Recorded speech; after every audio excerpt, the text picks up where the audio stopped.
Bolivia's government has declared a national emergency because of a water shortage as it suffers the worst drought in 25 years. The country's capital gets water for just 3 hours a day as reservoirs run dry. Last week, residents in Bolivia's second-largest city, El Alto, briefly held hostage authorities from a local water company to demand an explanation for the shortage. 2 of the main 3 dam reservoirs feeding the city of La Paz are at 8% capacity, while the third is in the danger zone at just 1%. Yancocota is dry. The water's drying up. There's very little. There's nothing more. My youngest son wants water and it's drying up. The drought is affecting 125,000 families. Authorities have rationed the water supply. Schools will close 2 weeks early this year to prevent the spread of disease. We have gone more than 3 weeks without a water supply. All we've had for the children was the water from the hillside. 1/3 of the people living in La Paz have had 2 weeks of water restrictions. The severe drought has prompted protests in major cities. People have accused the water company of corruption and the government of a lack of foresight. We need water, and that's the reason for this blockade. There was no water on Monday, Tuesday, Wednesday, Thursday or Friday, and now all we have to drink is dirty water. Feeling the pressure, President Evo Morales pointed the finger of blame at the water management companies. Unfortunately, we were never warned, never alerted by the Water Control Authority and the Public Company of Water and Health.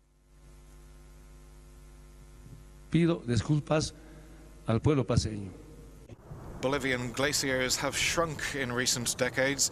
The melted ice is a major water source for millions. 2 of the glaciers that supply water to the capital are expected to have completely disappeared by 2030. On the eve of today's crucial vote in the Senate, President Trump urged Republicans to unite and make Obamacare a thing of the past. His efforts to repeal and replace have so far not run smoothly, so Trump made this plea in front of families he said had been hurt by his predecessor's signature health care law. Obamacare has been for them a nightmare. There is still time to do the right thing. And for Senate Republicans, this is their chance to keep their promise.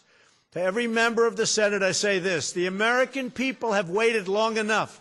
There's been enough talk and no action. Now is the time for action. The Senate will vote on whether to open debate on an overhaul, but Republicans are divided between moderates who fear low-income Americans will lose health insurance under new proposals and conservatives who want even deeper cuts to Obamacare. Battling brain cancer, Senator John McCain is returning to the U.S. Capitol to play what could be a key role in keeping the Republican plan afloat. The party has only a slim majority in the Senate, and Democrats are united in opposition. McCain is set to help decide whether the repeal push will move forward or perhaps be abandoned entirely. In case of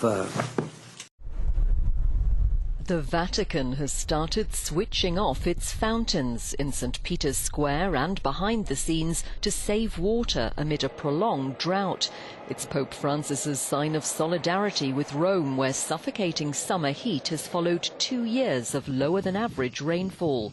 The Italian capital is now facing the prospect of water rationing after regional authorities ordered a halt to drawing supplies from a drought-hit lake nearby. 2017 is likely to be one of the hottest years on record in Italy, amid conditions that many experts are blaming on climate change. In July alone, with some 72% less rain than normal falling, according to weather reports, Rome is gasping. The droughts also hit around 2/3 of Italy's farmland at a cost of €2 billion to the nation's agriculture industry. The head of the Lazio region, which is centred on Rome, said, "I'd like to invite Donald Trump here to see what it means not to respect climate accords," a reference to the US president's decision to pull his country out of the landmark 2015 Paris Agreement. Russia says it's deployed military police to monitor 2 so-called safe zones being established in Syria. Russian Defense Ministry spokesman Lieutenant General Sergei Rudskoy told journalists Russian forces had set up checkpoints in eastern Ghouta and around a zone in the southwest. To ensure the cessation of fighting, the military police of the Russian Federation on July the 21st and 22nd deployed 2 checkpoints and 10 observation posts along the agreed sections of the contact line in the southwest zone of de-escalation.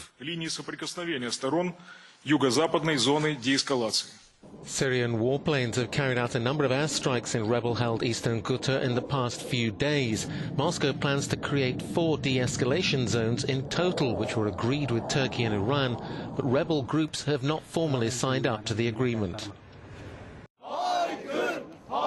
17 employees of Turkish opposition newspaper Cumhuriyet went on trial today accused of supporting a terrorist group.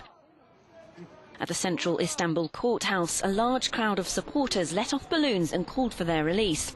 The case is seen by government critics as a further sign that freedom of expression is under attack.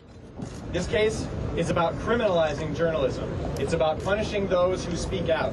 And if it works here today and this week, they will do it again and again and again. The journalists are facing sentences of up to 43 years.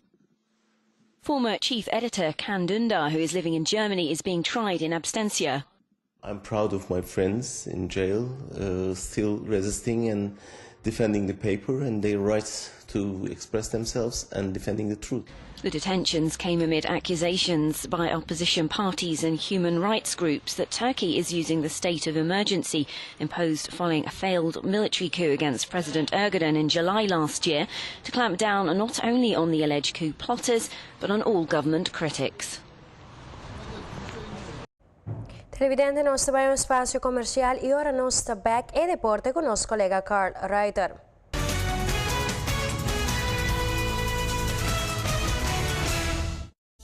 Vida da un fiesta inmenso, pero